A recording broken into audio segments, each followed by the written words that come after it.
Putting my boring life on the internet changed my life forever. I went from a college dropout that worked at a gym to having over 240,000 subscribers and a six-figure business that runs in the background. So in this video, I will explain exactly how that happened and how you can do the exact same thing. It does not matter how bland, boring, basic you feel your life is, you can be a creator. You can grow a personal brand that pays you to live your life. So making videos, namely on YouTube, has been an interest of mine since I was around 10, 11 years old. And the moment I got that first iPod Touch that had a little camera on it, I was making content. When I was a little kid and interested in playing outside with Nerf guns and whatnot, I made videos of that. When I got interested, a little too interested, in video games, I made videos about that. And then once I got into high school, my first real phase as a creator, when I got into the gym, I made content about that. And despite that entire era only getting 20 to 100 views, I already learned one of the most valuable things that I still do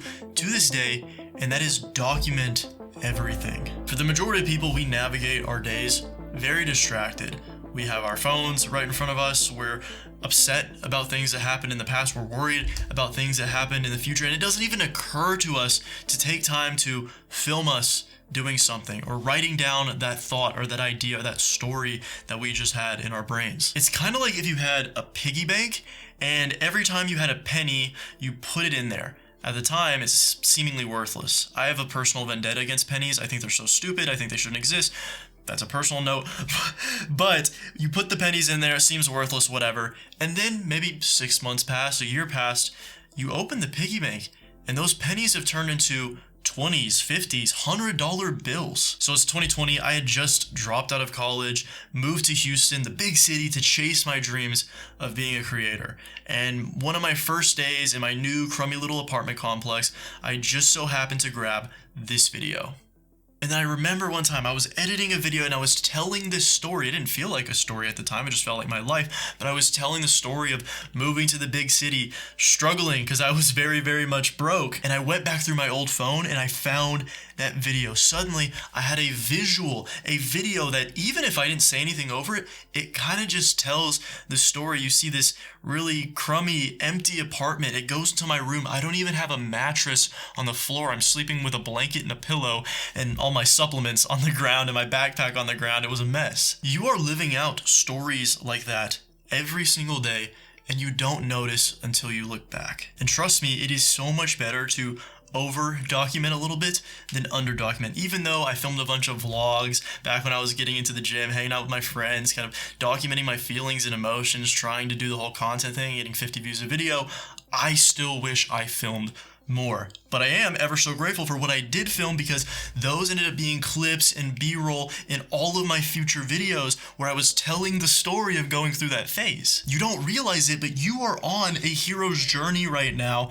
and unless you're documenting it, all you can do is tell a half-baked version of it, because honestly, your mind forgets the majority of things. Which reminds me, don't just film to document, write, type, record yourself to document, because over your life you're going to get new ideas, new perspectives, new realizations, and unless you document them and record them somehow, put them in some kind of bank, Google Doc, journal, Apple Notes, whatever, you're going to lose them. You're going to forget 95% of them. Trust me, I know. And one thing I want to add is there's a lot of creators that overly pride themselves on how cinematic they film. I'm honestly one of them, but they make these videos on how to document your life, how to film your life, and they give you this like next level, movie level production quality content. And trust me, you don't have to do that as much as they tell you to do that. If cinematography, photography is your passion, great, go all in. And yeah, it's good to pick up those skills to some extent as a creator, but don't feel like you have to do what they're doing. There are people that film really cinematically. There are people that film crummy little 1080p POV videos on their iPhone, and there are people that just sit in front of a camera and yap with no other footage, and there is really no difference in the potential of what that kind of content can do for your brand. They're all equal. But one thing I will add is anytime you're going to actually record yourself doing something, at least give it 60 seconds of thought, because that may be the difference of, oh, I'm going to set my phone here real quick, and, well, no, let me get it eye level and set it on this cup, on this stand, and it'll look a lot better. It's always worth it. But a little further into my journey, I moved to the big city after a year of really no motion, no momentum. I finally was getting some momentum with my fitness, personal brand, and finally I decided on a whim, I want to try making something that's a little more valuable, a little different than the traditional gym vlogs I was recording. So I did an educational talking head video about my journey and the tips I picked up along the way of how to go from a super skinny guy to a little bit more muscular.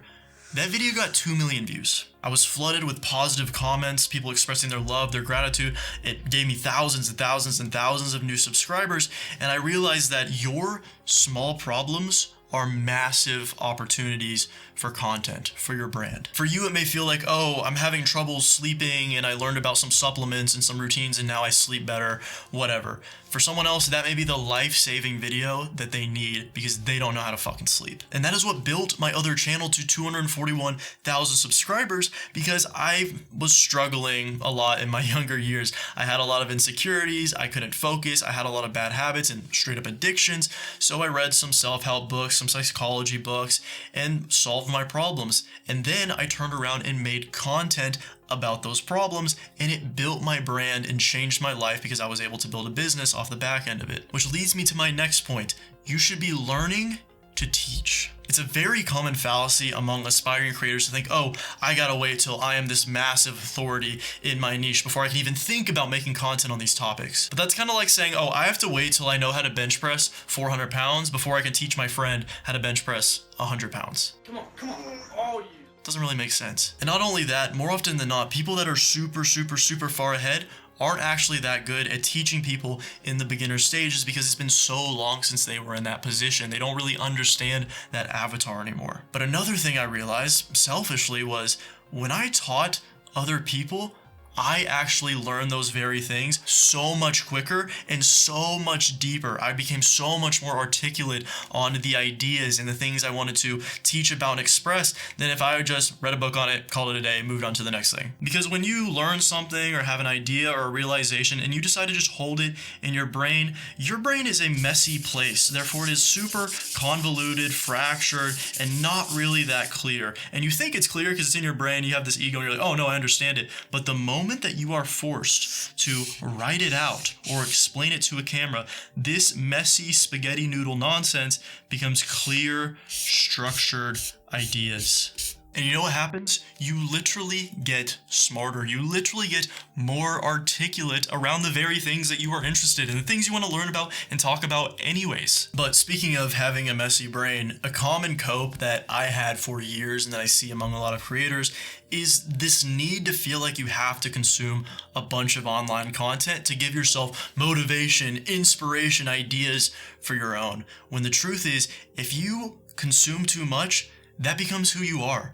A consumer, which is fine if you want to spend your life dumping hours and hours into this black hole that gives you nothing really in return except anxiety and brain fog. But if you actually want to be a creator, you need to raise your quality, your standards of inputs, and you need to allow yourself space to have new ideas, new realizations. And spoiler alert, it means you can't be consuming stuff. And the moment I learned this, my self-improvement videos went from surface level, it felt like I was just repeating other big creators, to truly unique pieces of content that surprisingly, not surprisingly, did 10 times, if not more, the amount of views and actually started to build my brand and build a cult-like following. Because I started to give my brain the space to take all of these good, high-quality inputs, the books, the podcasts, yes, some videos that I've watched in the past, and make unique connections between them. And that is where new ideas form. So do an audit on yourself and the content you consume. How much of it is mindless? How much of it is honestly slop? And ask yourself, how much of that are you willing to sacrifice, give up, which is not really a sacrifice. You're literally making your brain and therefore your life better in order to become a better creator, to make better content. And then swap those out, obviously, for higher quality inputs and just give your brain space to come up with new things. Go on walks, meditate, journal in the morning. Anything that will get you away from this rectangle and Mr. Beast videos or TikTok podcast clips. But even when I was doing all those things I just mentioned, I realized that there was still something lacking in my content, something that made me not as attractive as a personal brand to follow compared to other creators in my niche that I saw were blowing up at the time. And it wasn't until I started diving deeper into psychology, deeper into personal brands, and began studying those that were the kings of their niches that I noticed a pattern among all of them. They are incredibly polarizing. I'm gonna say some names, and I guarantee you either love this person or you hate them. Donald Trump, Andrew Tate, Jordan Peterson, Joe Rogan, Elon Musk, you get the idea. The idea is that these people say things and express their true opinions that honestly push away at least 50%, oftentimes more, of people. But what that does in return is the people that agree with those takes are instantly more aligned with you and your brand, and they think, oh my gosh, he's just like me. He's one of us. This is our guy. And look, we both know that when it comes to the stuff you want to make content about, you probably have some contrarian stances. You probably disagree with some other creators in that industry. You need to say that. So many creators, when they get into this, they think, oh, I need to appeal to a very broad audience so I can get a lot of views. And all that does is it waters down who they are, and no one takes interest because you are forgettable. Whereas taking strong stances and stating them boldly, confidently in your content will build you a cult. And once I learned all these lessons, I was going into 2023, I had some momentum with my content, I was growing, and I was still working my job as a freelance editor for another creator until one day I got an email that basically said I was about to get laid off. And don't get me wrong, I was making some money as a creator, a couple $100 here from ad revenue, a couple $100 there from affiliate codes and whatnot. But I realized that unless I want to be job hunting or go back to working front desk at a gym, I needed to go all in on making this thing a business. I needed to turn my interests into income. And you may have some limiting beliefs, and trust me when I say this, no matter what industry you're in, there is a way to monetize the information you have in your brain. Whether it's you're in the tennis niche, teaching people how to get better at tennis, whether you're a knitting creator. I literally saw a creator the other day, and he was just kind of interested in cameras, and all he did was, hey, here's how to set up your microphone and get good lighting and whatnot, and he was selling an offer around that, and he was making disgusting levels of money. Therefore, when you were living your life, solving little problems, finding solutions that were those content opportunities, what was a big problem you had, and what was the framework you created to solve it?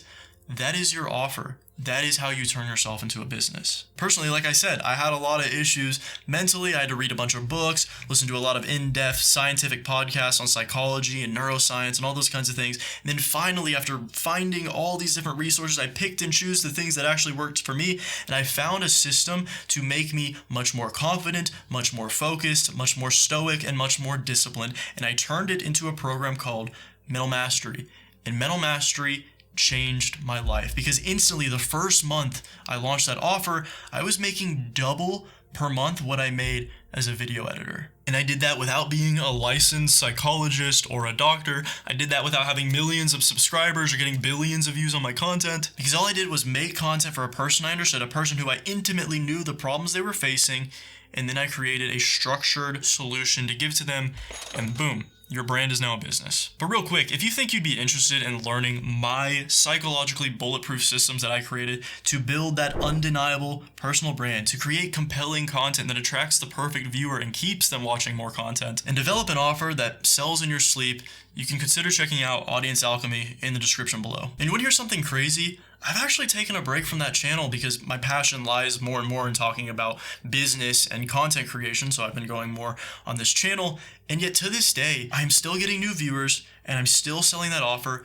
every single day, because you have to understand that the results around this, around building your personal brand, compounds and lags. Meaning that even if right now it feels like you're posting content into a void, or even if right now the videos aren't doing the numbers you would hope they would do, you are packing together these little snowballs to build a giant snowball that is going to get crazy amounts of momentum and roll down that mountain in the future. You just have to trust the process, go all in on this, and my last point is tell your story while you're living it.